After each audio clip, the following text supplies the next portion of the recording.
Hello everyone, this is Cody Lee of BlackCatBooks.org, author of I the Dragon, Cruel and Beautiful Rabbit Hole, Lore and Fran, the upcoming Jaw of the Dragon, releasing June 10th, 2023. So on my off time, I don't believe I've played this on stream at all, but I have been playing a little bit of Banjo Tooie. I started a new file on my Xbox One through Rare Replay. I'm not picking up the playthrough I started some time ago on N64.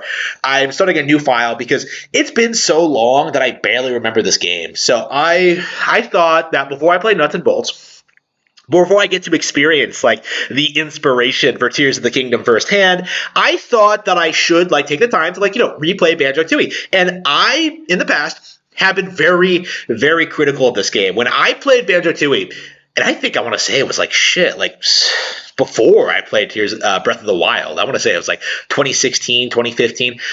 I had lots of very real criticisms of it, right? I thought Banjo-Tooie was too bloated, too big, these huge open environments, not a whole lot going on. The mini games were kind of contrived, the mechanics weren't as fun, it didn't feel as compact as the original. Jiggy's really spread out. There's all these problems like finding anything and just it was embarrassing. It was just okay, this game is not as much fun as the original. I couldn't bring myself to finish it. Eventually, I spent hours and hours running around that dinosaur area. It's Pterodactyl Land, right? Something like that. Well, anyway, I spent hours and hours running around in circles as Banjo, as the T-Rex, trying to figure out what I was supposed to do next. And eventually I just kind of gave up. Just 100% just done.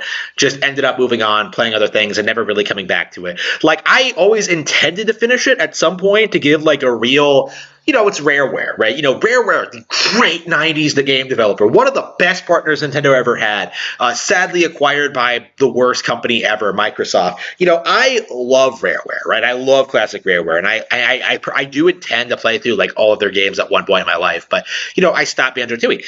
Coming back to it, after all this time, kind of giving it a little bit of time, coming back to it, I still think a lot of my criticisms were valid.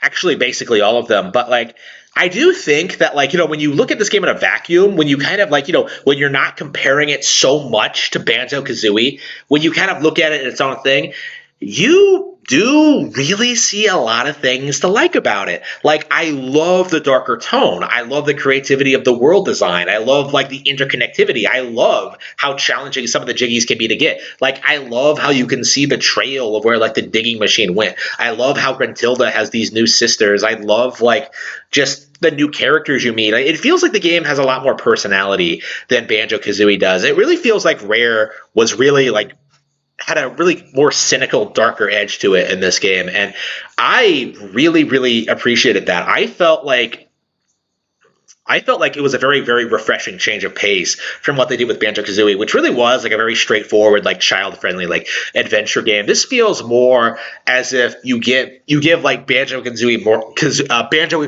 more personality. It feels like the levels have a lot more going on. It feels like NPCs have actual relationships with each other and with the setting and the environment, and it's just so well done. In a lot of ways, this is Rareware at its peak, and it's so weird to think about it because I think this game came out in 2000, which means that they didn't last too much longer after this. They put out Conquer, and that was about it. Star Fox Adventures, but then they were acquired by Microsoft and became shit. So looking at this game, it does have a lot of value to it. In spite of all my criticisms of it over the years, in spite of everything I've acknowledged and talked about, in spite of everything, I do think I really like the game.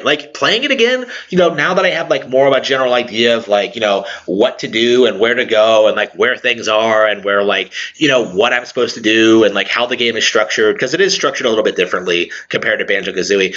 Now that I know a little bit of some of the odder aspects of the game, now that I've spent some time with it, now that I've played it again for the second time, I have more of an appreciation for it. I think I really like the game for what it is. Now, is it as good as the original? I'd say it's a matter of preference. It's a lot like Breath of the Wild versus Tears of the Kingdom. I think I I think both games have a lot of like really cool, like amazing, unique elements to them, and it's really difficult picking. Like it really does feel as if like Tooie really, well, much like Tears of the Kingdom, really picks up right where Banjo Kazooie left off. It's a real sequel, unlike Nuts and Bolts. It really feels like you have like all of your moves, all of your abilities, all the mechanics of the original with like crazy new abilities to play with. Splitting the characters apart. Having being able to fire eggs in midair, like being able to do this and that, and just, pulling out Kazooie and using her as a gun. That's crazy, isn't it? Like, it's so ridiculous. And, like, I think when I first saw it, I just, like, started laughing my ass off.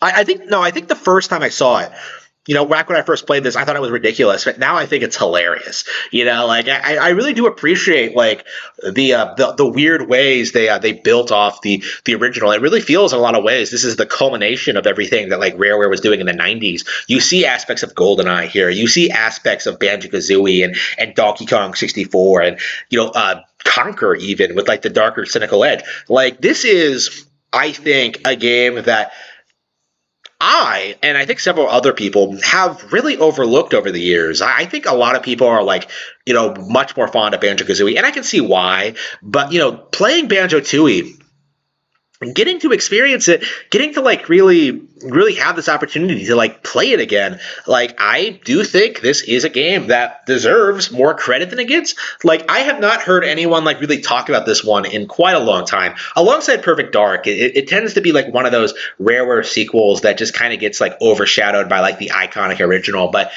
I think that Banjo-Tooie is something that I'm really enjoying right now. I think that when I get through it, it's going to be, a new favorite game on N64.